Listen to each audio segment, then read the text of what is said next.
대한민국 9년대사를 성경적 세계관으로 알리고 전하는 대한역사문화원의 한국 9년대사 바로 알기 특강입니다. 건국의 걸림돌 첫 번째 이야기, 좌우합작.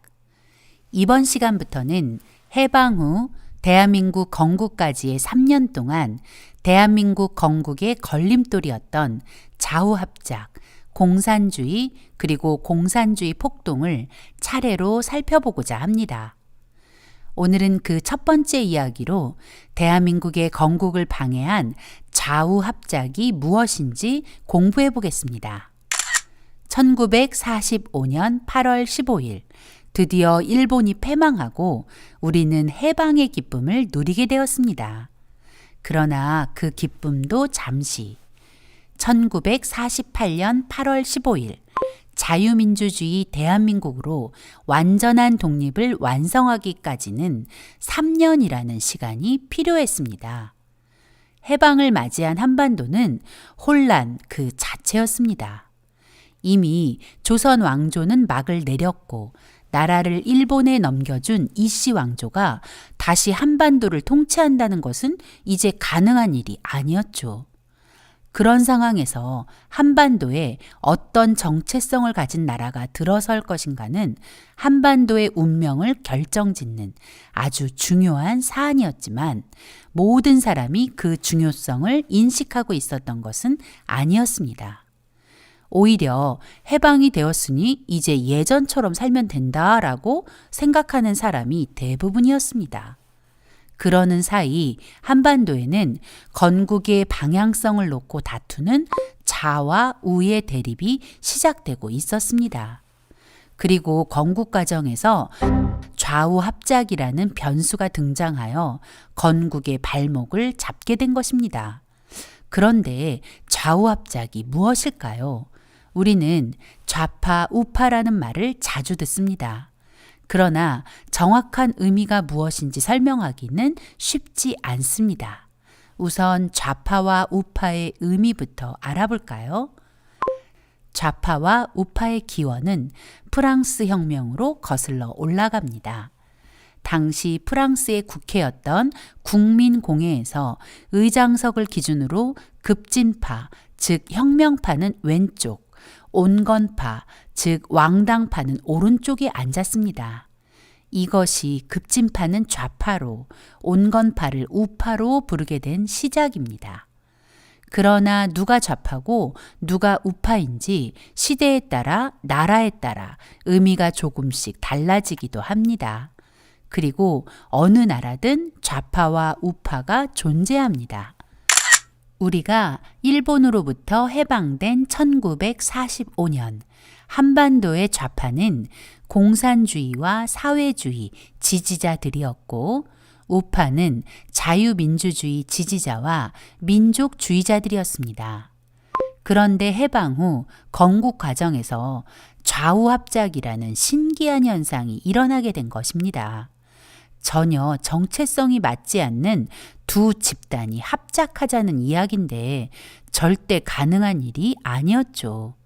이 좌우합작이 바로 하나님이 주신 꿈과 사명을 감당할 하나님의 말씀대로 통치되는 거룩한 나라, 대한민국 건국의 발목을 잡는 사단의 방해 공작이었던 것입니다. 지금부터 왜 좌우합작이 건국의 걸림돌이 되었는지 그 이유를 알아보겠습니다. 1917년 볼셰비키 혁명 이후로 전 세계는 공산주의 열풍이 불고 있었습니다.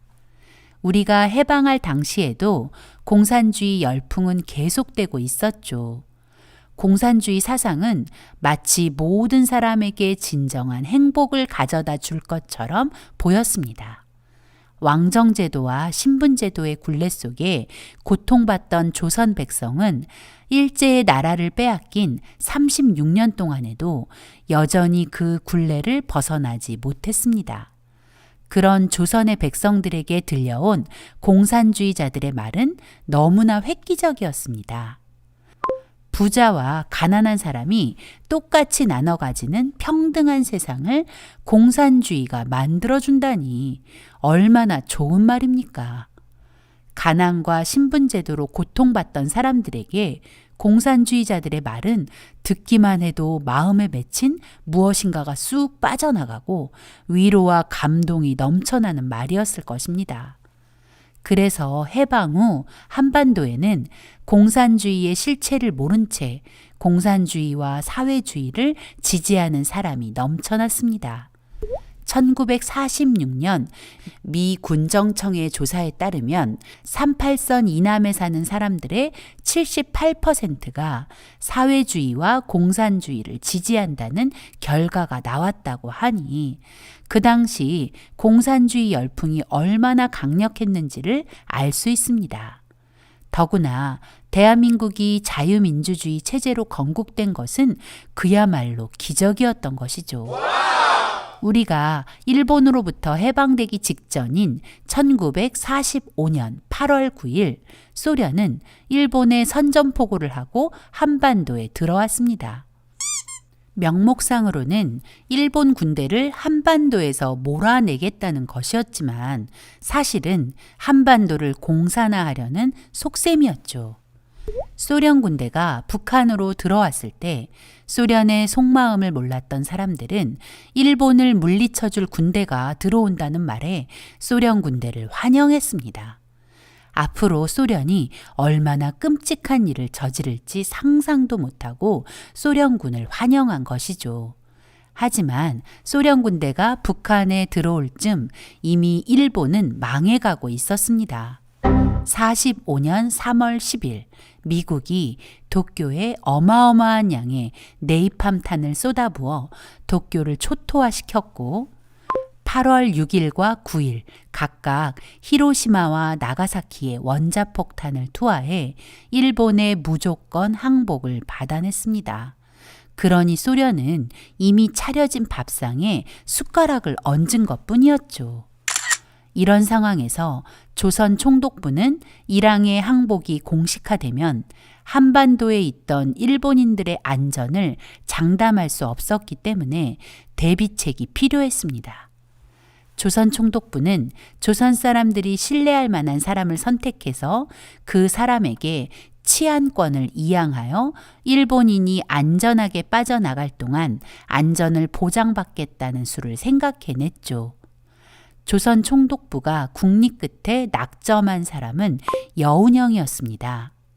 여운형은 배제학당 출신으로 승동교회에 출석하던 기독교인이었습니다. 자신의 집 노비를 속량하고 독립운동도 했습니다. 그런데 문제는 그가 공산주의자였다는 것입니다. 여운형은 1920년 8월 상해에서 고려공산당 결성에 참여했고 이루크츠크 고려공산당에 가입했으며 1923년 소련의 지원을 받아 임시정부의 개조 또는 해산을 목표로 한 국민대표대회 소집에 주도적 역할을 한 사람이었습니다. 공산주의 ABC와 마르크스의 공산당 선언을 우리말로 번역했고 1929년 일본에 체포되어 3년 복역 후 석방된 후 국내에서 활동하며 1945년 가을부터 김일성에게 포섭되어 비밀리에 북한을 왕래하며 김일성 및 소련 군정의 지시를 받아 활동했던 공산주의자였습니다. 당시 많은 사람이 공산주의가 좋은 줄로만 알았던 때라서 여운형은 조선을 위해 일본과 싸우고 조선 사람을 사랑하는 정의롭고 존경할 만한 사람으로 보였을 것입니다. 일본은 하필 그 여운형에게 조선의 치안권을 넘겨줄 테니 일본인의 안전을 보장하라고 제안한 것입니다. 여운형은 조선 총독부의 제안을 받고 서울의 은신에 있던 공산주의자들과 만나 일본의 제의에 어떻게 대응할지 상의합니다. 공산주의자들에게 정말 기쁜 소식이었죠. 이제 일본이 떠나면 새롭게 나라를 건국해야 하는데 공산주의자들은 그 나라가 당연히 공산주의 체제의 나라가 되길 바랬죠. 그런 상황에서 일본이 치안권을 맡아달라고 했으니 이렇게 좋은 기회가 또 있을까요? 그들은 일본의 제안을 받아들여 치안권을 접수하고 민족통일전선체를 만들기로 결정했습니다. 민족통일전선체는 공산주의자들이 쓰는 주요 전략 중 하나입니다. 공산주의자들은 자신들의 목적을 이루기 위해 적이나 아군을 가리지 않고 연합하는 전략을 사용하는데 실제로 힘을 합하는 것은 아니고 그런 척 하는 것입니다. 여운형과 공산주의자들은 일본의 제안을 받아들인 후 건국준비위원회를 만들어 우파와 손잡는 척하면서 뒤로는 공산주의 나라를 건국하려는 속셈이었습니다. 8월 12일 여운형은 형식적으로 우파와 중도 진영의 사람들을 만납니다. 여운형이 만난 사람은 중도 진영의 안재홍과 우익 진영의 송진우였습니다. 여운형은 두 사람을 만나 조선 총독부가 치안권을 넘겨주기로 한 것과 건국준비위원회를 만들어 건국을 준비하자고 제안했습니다. 중도의 안재홍은 좌우합작으로 건국을 준비하자는 의견에 동의하지만 우익의 송진우는 반대했습니다. 송진우는 이미 대한민국 임시정부가 있는데 왜 여운형이 일본으로부터 치안권을 인수받는지, 더구나 일본의 항복이 코앞에 있는데 왜 망한 일본과 그런 협상을 했는지 이해할 수 없다며 그 제안을 거절했습니다. 우익의 반대에도 여운형은 1945년 8월 15일 아침 일본에게 치안권을 인계받고 그날 밤 건국준비위원회를 결성합니다. 이후로는 건국준비위원회를 건준으로 지칭하겠습니다. 다음 날인 8월 16일 건준 발족식을 마친 여운형의 속마음은 이랬습니다. 일본이 패전했으므로 일본으로부터 정권을 이양받는 것이 당연하다. 일본과 투쟁했던 공산주의자들이 그 정권을 받을 자격이 있다. 조선 총독부가 나에게 치안권을 넘겨주었고 곧 소련이 내려와 한반도를 공산국가로 만들 것이고 이제 감옥에 있던 우리 공산주의자 동지들이 석방되어 좌익에 힘을 보탤 것이니 그 전 단계로 잠시 합작을 하다가 인민위원회를 만들어 인민정권을 수립하고 우리가 원하는 계급 없는 세상, 프롤레타리아가 다스리는 공산주의 나라를 세우면 된다. 여운형이 꿈꾼 나라는 자유민주주의 국가가 아닌 공산주의 국가였음이 분명합니다. 그리고 그들이 말하는 좌우합작은 진정한 연합이 아닌 공산주의자들의 속임수라는 것이 분명해집니다. 건준이 결성되었을 무렵 골수 공산주의자 박헌영이 등장합니다. 일본의 눈을 피해 숨어있던 박헌영은 해방 후 서울에 나타나 자신이 소련에게 인정받은 조선공산당 재건 책임자이며 조선공산당이 재건되었음을 선언합니다. 게다가 건준의 주도권도 박헌영에게 넘어가게 되었죠. 그런 상황을 지켜보던 중도의 안재홍은 건준의 실체를 알게 되었습니다. 자신이 속았다는 것을 깨닫게 된 것이죠. 그렇게 9월 초 중도파 안재홍도 건준과 결별을 선언합니다. 이런 사실을 놓고 볼 때 건준은 공산주의자들을 위한 건국준비위원회였다는 것과 자유민주주의 체제, 대한민국 건국의 걸림돌이었음이 분명해집니다. 그런데 현재 대한민국의 역사교과서가 건국준비위원회를 대한민국 건국의 주도적 역할을 한 것처럼 가르친다는 것이 우리의 마음을 더 비참하게 만듭니다. 박헌영은 여운형에게 건준의 재건파 공산주의자들을 더 많이 참여시키겠다고 통보하고 건준 창설 멤버 중 일제 말기에 일본에 맞서 투쟁하지 않은 사람들은 모두를 건준의 요직에서 배제시켰습니다. 여운형은 그야말로 낙동강 오리알이 되었죠. 이제 건준은 박헌영의 뜻대로 움직이는 더 확실한 공산주의자들만의 모임이 되었습니다. 박헌영은 이제 더 이상 그들의 본색을 감추지 않고 공산주의 나라 건국을 시도합니다. 조선인민공화국을 선포한 것입니다. 이하 인공이라 지칭하겠습니다. 1945년 9월 6일 밤 박헌영과 재건파 공산주의자들 그리고 소수의 경인지역 노동자들은 경기여고 강당에 모여 우리는 3천만 조선인의 총의에 입각한 정부다 라고 주장하며 한반도의 공산주의의 정부 인공을 선포했습니다. 말도 안 되는 억지였습니다. 이렇게 공산주의자들의 빠른 움직임에 혼란스러워진 남한의 상황을 지켜보던 미군정 사령관 하지 장군은 정부인 것처럼 행세하는 정치단체의 활동은 어떤 것이든지 모두 불법으로 취급할 것이다 라고 선포하고 건준과 인공을 불법 정치단체로 규정했습니다. 한반도가 공산주의자들에 의해 혼란스러운 상황에서 8월 9일 북한에 주둔해 있던 소련은 해방 후 열흘 만인 1945년 8월 24일부터 25일 38선을 봉쇄하고 남북의 통행과 통상도 막아버렸습니다. 그리고 9월 6일에는 통신과 우편의 왕래도 차단해 한반도를 완전히 둘로 갈라놓았습니다. 이런 상황에서 1945년 9월 8일 뒤늦게 미국이 남한에 주둔을 시작한 것입니다. 1945년 10월 16일 드디어 자유대한민국의 건국을 책임질 이승만 박사가 33년의 망명생활을 마치고 고국으로 돌아왔습니다. 이승만 박사가 한국에 들어오면서 이제 남한은 본격적으로 자유민주주의로 나라를 건국하려는 자유민주주의, 반공, 반소 세력과 공산주의, 좌우합작 세력이 팽팽하게 대립하게 됩니다.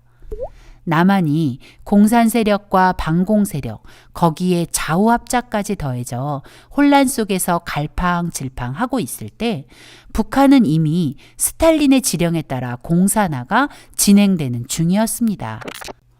북한은 우리나라의 행정부에 준하는 북조선 임시인민위원회를 만들어 공산주의 건국을 벌써 완성한 셈이었습니다. 이 모든 일은 스탈린의 주도하에 이루어진 것입니다. 스탈린은 소련 주변 나라들을 공산국가로 만들려는 야심을 가지고 있었고 한반도도 예외는 아니었습니다. 소련은 이렇게 주변 나라들을 차근차근 공산화해 나갔습니다.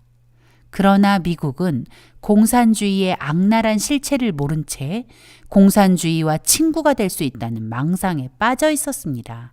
바로 좌우합작 사상이었습니다. 그래서 미국 대통령 루즈벨트는 2차 세계대전의 승리를 위해 스탈린과 손을 잡고 소련의 군사적 경제적 지원을 해주는 어리석은 자의 길을 걷고 있었습니다. 미국이 소련에 지원한 군수물자는 항공기 14,834대, 전차 13,000대, 트럭 42만 7천대, 지프 5만 대, 철강 200만 톤, 상선 95척, 양곡 899만 톤이나 됩니다. 미국은 자신도 모르는 사이 소련의 공산화 자금을 물심양면 지원한 것입니다. 한반도 내의 좌우합작 시도만으로도 남한은 혼란 속에 빠져있던 그때 자유민주주의를 수호하는 미국마저 좌우합작이라는 미혹에 빠져 우리나라 독립의 발목을 붙잡는 걸림돌이 되었던 것입니다. 이번 시간은 건국의 걸림돌 첫 번째 이야기로 좌우합작에 대한 개관을 살펴보았습니다. 다음 시간에 건국의 걸림돌 두 번째 이야기, 좌우합작의 결과인 모스크바 삼상회의와 신탁통치 이야기로 이어가 보겠습니다.